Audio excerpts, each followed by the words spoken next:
इस शरीर के भीतर एक और शरीर है, उसका नाम सूक्ष्म शरीर, और यहां से यहां तक एक शरीर और व्याप्त है, उसका नाम कारण शरीर है।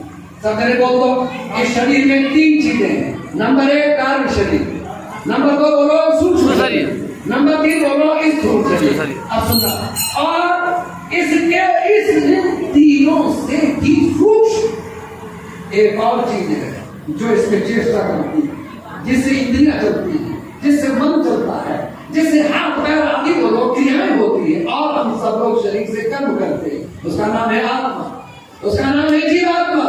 अब ध्यान से सुनना, यह शरीर जिससे तुम चेष्टाएं करते हो वो शरीर है, जो भूतों से बनकर जिससे बाहर के विषयों से संबंध स्थापित किए जाते हैं वह इंद्रियां है, और उनके संस्कार एकत्रित होकर उसका नाम अंतःकरण मन कहलाता है। जीवात्मा पर कोई संस्कार अंकित नहीं होता है, मन पर ही सब संस्कार बोलो अंकित होते हैं। अब सुना ध्यान से, ये जीवात्मा अपने संपूर्ण शरीर से जब तक जीवन है तब तक निरंतर कर्म करता रहता है। अब आ जाइए मेरे साथ, और उस जीवात्मा का जब अवसान भोग का होता है, अवसान तो समझते होंगे मेरे मुंह से शब्द निकल गया है, अवसान मान भोग की समाप्ति, समाप्ति होती है तो वो जीवात्मा का जो प्राण बाहर फैल रहा होता है, कौन सा प्राण?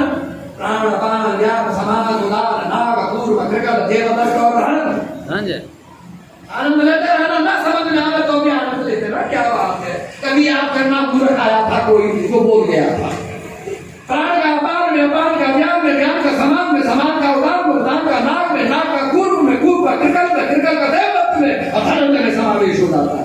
और ये सब प्राण जो बाहर की ओर गति कर रहे थे, उस प्रयाण काल भोग के अवसान काल में भीतर की ओर गति करने लगते, और इस हृदय में यहाँ आकर प्राण फैल जाता है।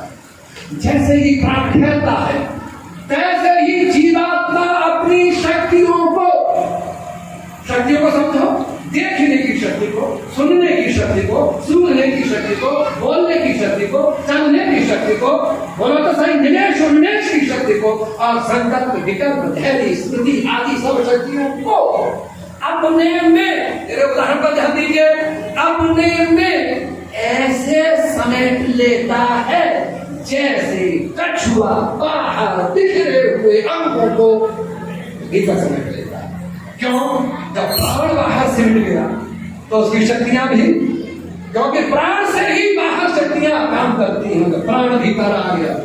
अब सावधान होगा, ये सिवाय अपने को घेरने वाला कोई नहीं कहेगा तो ठीक है, लेकिन हाँ इतना दयानंद के अलावा कोई नहीं कहेगा। ये बताता क्या, प्राण यहाँ आ गए, जीव की शक्तियां भीतर समेट गई, और उस मन पर पड़े हुए कर्मों के संस्कार जो अब तक के थे, कब तक के थे? अनादिकाल के किए हुए कर्मों के संस्कार, वो सब अंतःकरण में विद्यमान है। इन सब का एक पिंड बनता है। क्या बनता है बोलो? ये मैं अपनी ओर से शब्द नहीं प्रयोग कर रहा हूं, ये व्यास का लिखा हुआ योग भाष्य का शब्द है।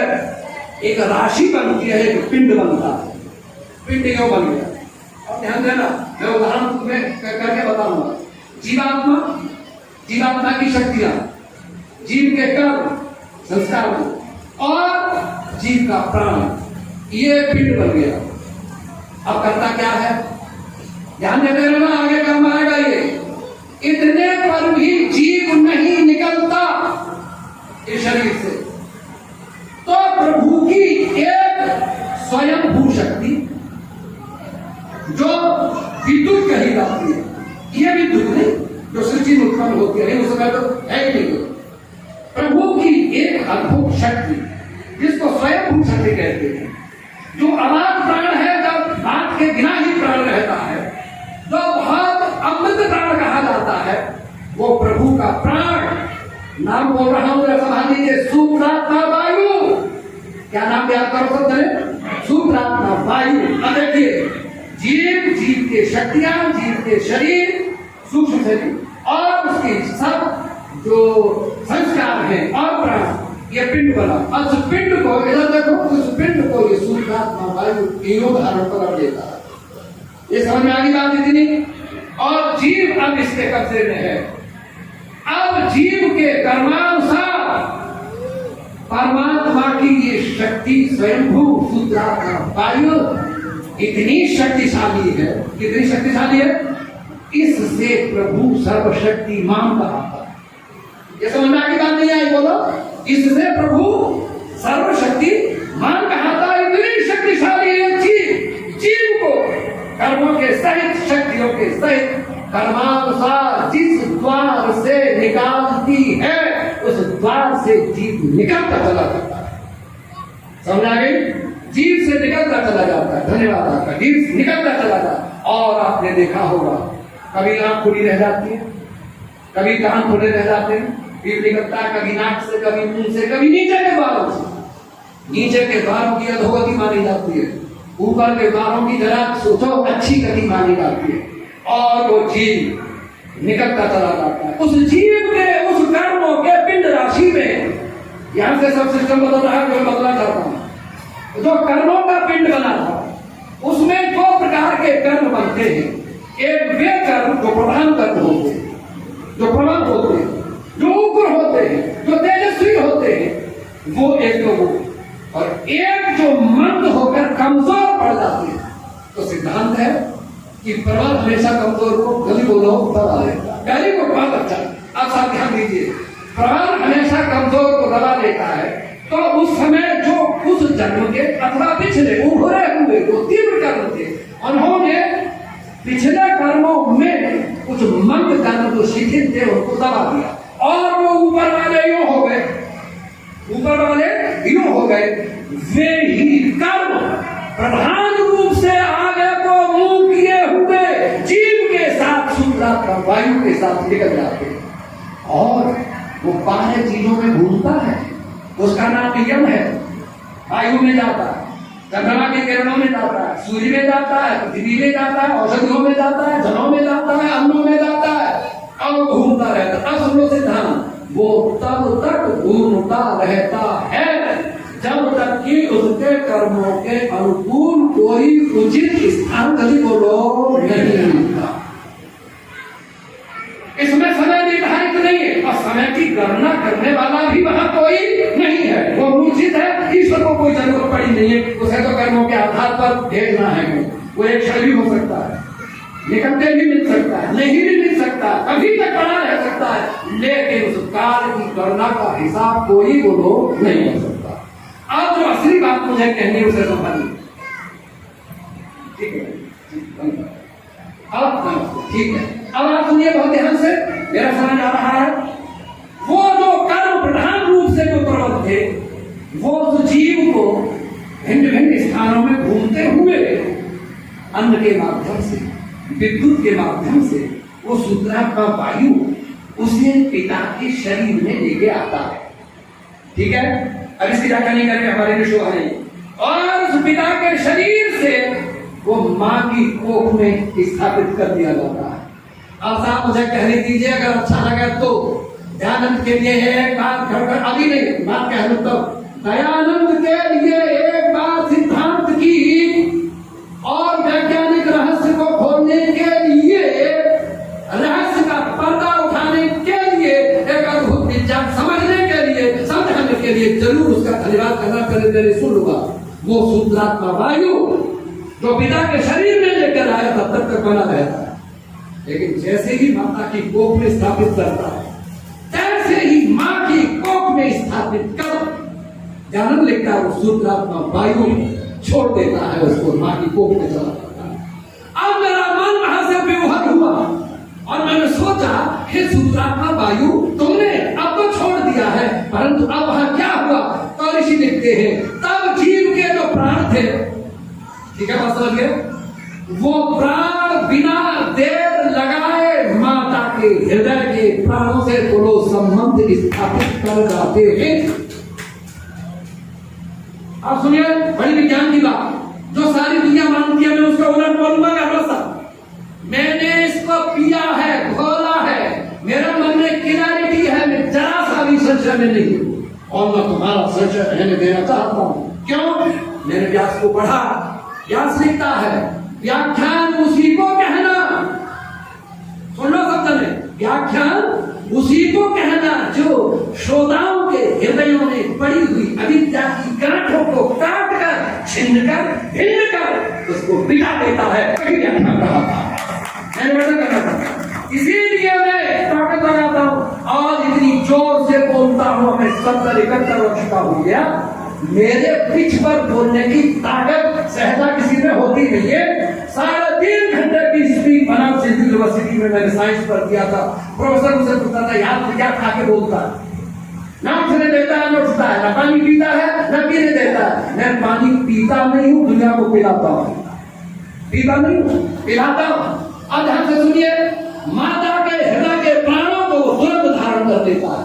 अब भाषा सुनिए, जैसे ही प्राण धारण कर मां के प्राण से स्पंदन जुड़ जाता है, उसी का नाम शरीर का आरंभ है और वो जन्म कहलाता है। आप लोग तो नहीं सोचते होंगे इस बात को। आप लोग क्या सोचते हैं? मां के गर्भ से बाहर आने का नाम जन्म है। मैं नहीं मानता, शास्त्र नहीं मानता, इसी जानेगा संस्कार विधि नहीं पढ़ देगा। शरीर के आरंभ का नाम जन्म है। अरे बच्चों, यही मानता हो तुम सोचते क्या हो? शरीर के भगवत सही आरंभ का नाम जन्म है और शरीर के छोड़ने का नाम बोलो मौत है। आप समझते ही नहीं बात। मां के गर्भ से आकर शरीर से शरीर बाहर आना प्रसव तो है, जन्म नहीं। नहीं समझ में आएगा? प्रसव तो है, जन्म नहीं है। प्रसव किसका नाम है? सभी सुनो, आज भी नहीं सुना होगा आज तक, नहीं ठीक सुनो। बाहर मां के गर्भ में जो बच्चा है, वहां ईश्वर के दिए हुए सविता प्राण, सविता, सब सुनो, सविता किशन बाबू ये बैठा यहाँ है, व्यापार में मन लगा रहा है, मेरे भाई है और ये बहुत जबरदस्त आदमी और मेरे साथ भी जबरदस्ती कर रहा है। ये सुनो, अब नहीं करूंगा ना, फंसा तो दिया पर मुझे फंसा दिया। अच्छा कुछ कभी ना फंसा दिया। अब सुनो, ध्यान से सुनना, क्या बोला मेरे? शरीर के हाँ प्रसव कहलाता। प्रसव किसका नाम? यही महत्व पर तो ध्यान दो थोड़ा सा। किसी चीज को ऊपर से नीचे को निचोड़ करके आने का नाम प्रसव है। नहीं समझ में आएगा? ऊपर से बोलो, नीचे को निचोड़ करके आने का नाम बोलो प्रसव है। और ये विचित्र चीज है क्या? सविता, सविता सूर्य की किरण प्रसव समय में ऊपर से नीचे को धक्का देकर बच्चे को बाहर निकालती है, अन्यथा कोई निकाल नहीं सकता। ये सबसे बड़ी बात। इसलिए सविता की परिभाषा क्या है? याद में रखने की, सविता वही, देवा नाम सविता। सविता वही है जो देवों को प्रसव कराता है, वही तो सविता कहलाता है। मां के गर्भ से सशरीर बाहर आने का नाम प्रसव है। और शरीर भीतर मां के गर्भ में शरीर को आरंभ करने का नाम बोलो तो शरीर जन्म। अब जन्म कैसे हुआ उसे सुन लो। अब मैं भाषा बोलूंगा व्यास की, तो संस्कृत में वृद्धि करना है। इससे अनेकों वेद मंत्र है, अनेकों मेरे पास प्रमाण है, लेकिन मैं केवल व्यवहार की दृष्टि से, साधारण दृष्टि से एक बात कहूंगा। क्या वो जो प्रबल कर्म थे, वो जो प्रबल कर्म थे, उनसे जो पिंड बना था और उस पिंड से वो जन्म मिला, शरीर आरंभ हुआ, यह आरंभ है, इसका नाम प्रवाह है। बोलो शब्द ने क्या है? प्रवाह। जैसे नदी अपने स्रोत से फूटकर बहती है, इसका नाम बोलो प्रवाह। और यह प्रवाह कभी कभी किन्हीं नदियों का तुमने देखा होगा, बरसात में शुरू हो जाता है और बरसात नहीं होती तो बोलो सूख जाता है। ये सृष्टि अनादि है, प्रवाह से, स्वाभाविक रूप से अनादि नहीं है। ऐसे साथ जरा ध्यान दीजिए, ऐसे ही जीव के कर्म भी अनादि है, प्रवाह से, स्वरूप से अनादि नहीं है। स्वरूप से तो जीव ही अनादि है, स्वरूप से तो ईश्वर ही बोलो अनादि है, स्वरूप से तो प्रकृति ही बोलो अनादि है, परंतु कार्य जगत तो प्रवाह से अनादि है। जीव और ये संसार और उसके कर्म, ये सब प्रवाह से अनादि है। प्रवाह शुरू हुआ है तो कहीं न कहीं प्रवाह, बोलो तो सही, रुकेगा। जहां रुकेगा वो भोग की समाप्ति होगी। अब ऋषि क्या लिखता है व्यास, आनंद लिए शब्द में, वो जो जीव के कर्म है, जो पिंड राशि है, जिससे जीव ने मूर्छित हुआ गर्भ में आकर जन्म लिया था, शरीर का बोलो आरंभ किया था। मैं भाषा बोल दूं तो जो संस्कृत पढ़े लिखे वे समझेंगे, भाषा में हिंदी करूंगा। तेनई प्रकार मणा,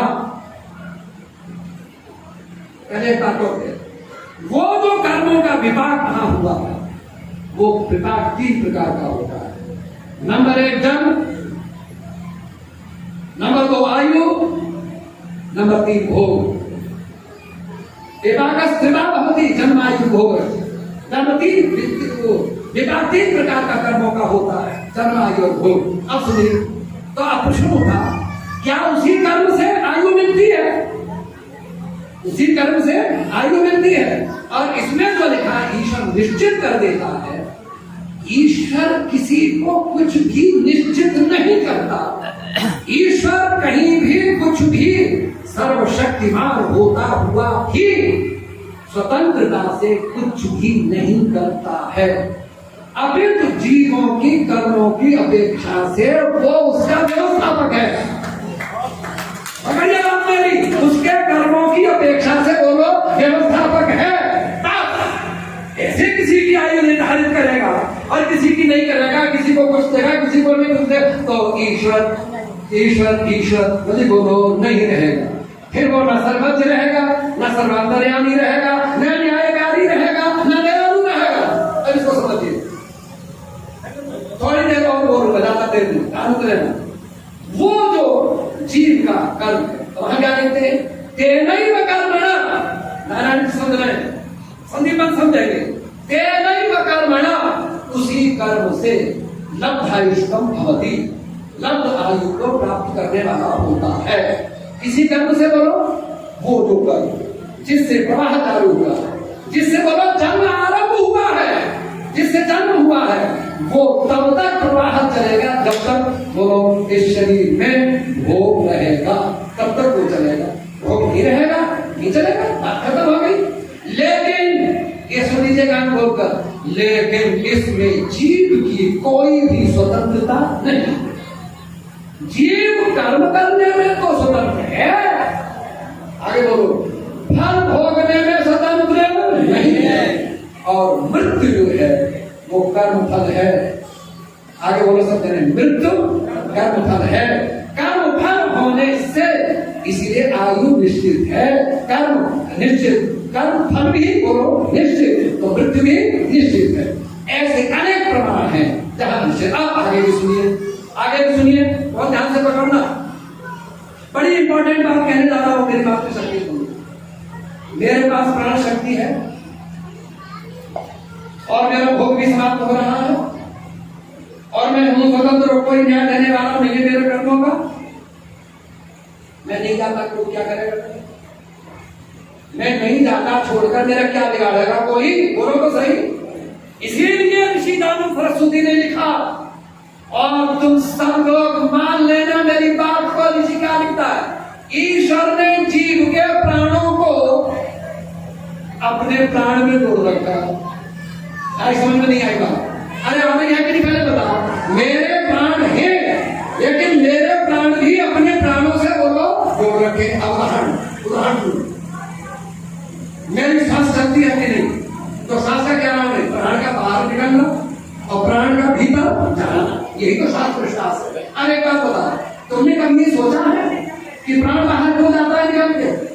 मेरे शरीर का प्राण जो भीतर काम कर रहा है वो मरा हुआ प्राण है, वो बाहर इसलिए आता है कि अमृत प्राण से संबंध कर दे, और अमृत प्राण से संबंध करके फिर अमृत लेकर भीतर चला जाता, जिससे वो मरता नहीं है। जब तक प्राण का बाहर अमृत से संबंध होता रहेगा तब तक जीवित रहेगा। अगर अमृत से संबंध टूट जाएगा तो वृद्धि